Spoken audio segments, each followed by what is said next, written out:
এটা এমনই একটা নাস্তার রেসিপি, ভাজা মাত্রই এটা 5 মিনিটেই প্লেট খালি হয়ে যাবে। সত্যি দুর্দান্ত স্বাদের একটা রেসিপি। তো নমস্কার বন্ধুরা, মনীষা রান্নাঘরে সবাইকে স্বাগত। প্রতিদিনের মতো নিয়ে চলে এলাম আবারও একটা দুর্দান্ত স্বাদের নাস্তার রেসিপি। তাহলে চলুন বন্ধুরা, রেসিপিটি শুরু করা যাক। তো প্রথমে দেখুন, রেসিপির জন্য এখানে আমি নিয়েছি পাউরুটি। আর এই পাউরুটি দিয়ে কিন্তু আজকে বানাবো দুর্দান্ত স্বাদের নাস্তা। তার জন্য এখানে আমি নিয়েছি একটা আলু। আলুটাকে আমি গ্রেট করে নেব, অবশ্যই এটা সেদ্ধ আলু। তো একটার আলুর অর্ধেকটা প্রথমে আমি গ্রেট করে নিচ্ছি। তো আপনারা চাইলে কাঁচা আলু দিয়েও এই রেসিপিটি বানাতে পারেন, তবে সেদ্ধ আলু দিলেও খুব ভালো লাগে। তো দেখুন, এখন আলুটা আমার গ্রেট করা হয়ে গেছে। আর এরপরে এই সেদ্ধ আলুর মধ্যে আমি দিয়ে দিচ্ছি পাউরুটি। তো পাউরুটিটাকে আমি কেটে এইভাবে টুকরো টুকরো করে ছোট ছোট করে দিয়ে দিচ্ছি।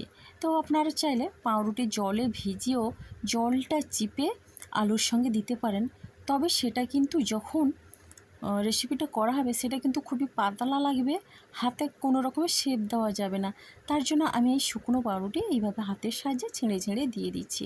খুবই সুন্দর লাগে আলু পাউরুটির এই রেসিপিটি। তবে এই রেসিপিটি আমি নিরামিষ করব, কোনো রকমের পেঁয়াজ রসুন দেবো না।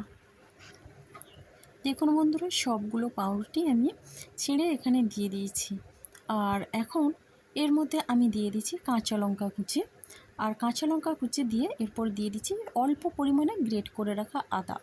যেহেতু আমি এখানে পেঁয়াজ দিচ্ছি না, তার জন্য অল্প পরিমাণে আদা দিলাম। দুর্দান্ত লাগবে আদা দিলে। আর এখানে দিচ্ছি কাসুরি মেথি। তো কাসুরি মেথিটা একটু বেশি পরিমাণে দিলাম, খুবই সুন্দর লাগে কাসুরি মেথিটা দিলে। তো এরপরে দেখুন বন্ধুরা, কাসুরি মেথি দিয়ে এরপরে আমি দিয়ে দিচ্ছি জিরে গুঁড়ো। খুবই সুন্দর লাগবে জিরে গুঁড়ো দিলে। যদি আপনারা জিরে গুঁড়োটা না দিতে চান, গোটা জিরেও দিতে পারেন। দিয়ে দিচ্ছি গরম মশলা গুঁড়ো, খুবই ভালো লাগবে গরম মশলা গুঁড়ো দিলে। এরপরে এখানে আমি দিয়ে দিচ্ছি চিলি ফ্লেক্স। একটু ঝাল ঝাল লাগবে, তাতে করে কিন্তু দারুণ লাগবে, তার জন্য চিলি ফ্লেক্স দিচ্ছি। লঙ্কার পরিমাণটা আপনারা কমিয়ে বা বাড়িয়ে নিতে পারেন, যে কোনো একটা লঙ্কা বাদ দিতে পারেন। এখানেও দিয়ে দিলাম হলুদের গুঁড়ো। এরপরে দেখুন বন্ধুরা, সবশেষে এখানে আমি দিয়ে দিচ্ছি স্বাদ অনুসারে লবণ। লবণটা দেখে বুঝে দিতে হবে। তো বন্ধুরা দেখুন, এরপরে এই উপকরণগুলো বেশ ভালো করে আমি মিশিয়ে নেব। আর এটা কিন্তু কোনো রকমে আমি জল দেব না, জল ছাড়া গ্রেট করা সেদ্ধ আলু যেহেতু আছে, ওই আলুটার সঙ্গে পাউরুটিটা আমি বেশ ভালো করে মিশিয়ে নেব। আর একটা শক্ত ডোয়ের মতো করে নেব, তাতে করে কিন্তু রেসিপিটি খুবই ভালো লাগবে। তো বন্ধুরা, এতক্ষণ যারা আপনারা লাইক দেননি, অবশ্যই একটা লাইক দিয়ে দিন। আর ভালো লাগলে লাইক, শেয়ার, কমেন্ট এবং সাবস্ক্রাইব করে আমার পাশে থাকবেন। তো বন্ধুরা দেখুন, দেখেই বুঝতে পারছেন এটা কিন্তু ডোয়ের মতো করে নিচ্ছি। আর ডোটা আমার রেডি হয়ে গেছে। আর ডোটা দেখুন বন্ধুরা, অনেকটা শুকনো টাইপের, একটু শক্ত টাইপের হয়েছে। যেই রকম আমরা রুটি খাই, ওই রুটির ডো যেরকম হয় সেই রকম করে নিতে হবে। তো দেখুন, ডোটা তো আমার একেবারে রেডি হয়ে গেল। আর এখন আমি লেচি কেটে নেব। তার জন্য দেখুন, হাতে একটু তেল নিয়েছি। আর ছোট ছোট করে আমি এইভাবে একটা একটা করে লিচি করে নেব। তো এইভাবে গোল গোল করে হাতের সাহায্যে প্রথমে আমি গোল গোল করে নেব। এরপরে দু হাতের তালু দিয়ে আমি এটাকে একটা শেপ করে নেব। তো বন্ধুরা দেখুন, এইভাবে করে দু হাতে আর তালু দিয়ে একটু গোল করে প্রথমে একটা চ্যাপ্টা করে নিচ্ছি। তো এই শেপটা কিন্তু আমার খুব ভালো লাগে। আর শেপটা আপনারা আপনাদের পছন্দের মতো দিতে পারেন, লম্বা কিংবা গোল কিংবা চ্যাপ্টা। তো দেখুন বন্ধুরা, খুব সুন্দর লাগছে কিন্তু এটা দিতে। আর কাসুরি মেথি দেওয়ার জন্য কিন্তু এটা দারুণ লাগবে খেতে, আর দেখতেও কিন্তু অসাধারণ লাগবে। তো দেখুন, এইভাবে করে আমি এক একটা রেডি করে নেব। দেখুন, প্রথমে আমি একটা রেডি করে নিয়ে দেখিয়ে দিলাম। আর একই রকমভাবে আমি সবগুলো রেডি করে নেব। শুধুমাত্র একটা সেদ্ধ আলু আর পাউরুটি দিয়ে যে এত সুন্দর একটা নাস্তা তৈরি করা যায়, সেটা আপনারা না দেখলে বুঝতে পারবেন না। আর অবশ্যই আপনারা একবার হলেও বানিয়ে খাবেন, দেখবেন দারুণ লাগবে খেতে, সত্যি দুর্দান্ত লাগে। তো বন্ধুরা, এটা কিন্তু বাচ্চা বড় সবার কিন্তু খুবই ভালো লাগবে। আর একবার খেলে কিন্তু বারবার খেতে চাইবেন। তো বন্ধুরা, এটা কিন্তু আপনারা স্ন্যাক্স হিসেবেও খেতে পারেন, সন্ধ্যের চায়ের আড্ডাটা কিন্তু দারুণ জমে যাবে।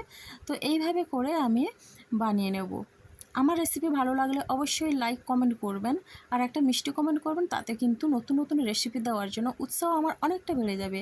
তো দেখুন, এইভাবে করে আমি বাকিগুলো সব বানিয়ে নিলাম। আর এটা সম্পূর্ণ নিরামিষ একটা নাস্তার রেসিপি। আপনারা যদি এখানে পেঁয়াজ রসুন দিতে চান, পেঁয়াজ রসুন দেবেন, একই রকম পদ্ধতিতে রেসিপিটি তৈরি করে নেবেন। তো দেখুন বন্ধুরা, এটা আমার রেডি হয়ে গেছে। আর দেখুন দেখতে কতটা সুন্দর লাগছে, আর এর থেকে কিন্তু দুর্দান্ত একটা গন্ধ বেরোচ্ছে, দারুণ লাগছে।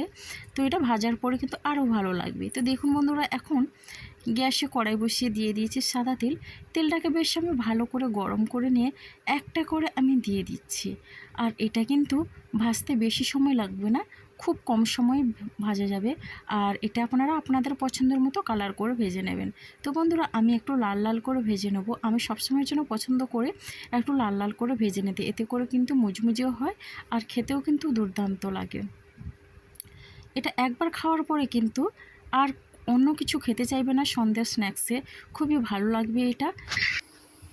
আর দেখুন বন্ধুরা, এক সাইড ভাজা হয়ে গেছে, আর এখন আমি উল্টে নিচ্ছি। তবে সাইডটা একটু লাল করে বেশি ভেজে নিয়েছি, অপর সাইডটা কিন্তু এতটা লাল করব না, এতে কোনো অসুবিধা নেই।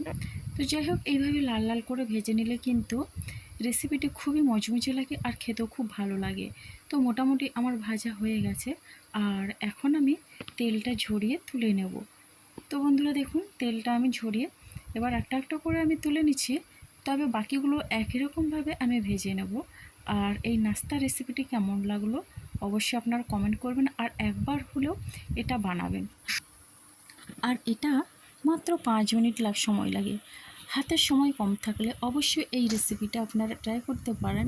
তো বন্ধুরা দেখুন, এটা কিন্তু দেখতে অসাধারণ হয়েছে আর খেতেও কিন্তু দুর্দান্ত হয়েছে। তো দেখুন, আজকের রেসিপিটি আমার এই পর্যন্ত। আগামীকাল আসবো নতুন একটা রেসিপি নিয়ে। আপনারা সবাই সুস্থ থাকুন, ভালো থাকুন। অনেক অনেক ধন্যবাদ, আর অনেক অনেক ভালোবাসা রইল আমার সোনা বন্ধুদের জন্য।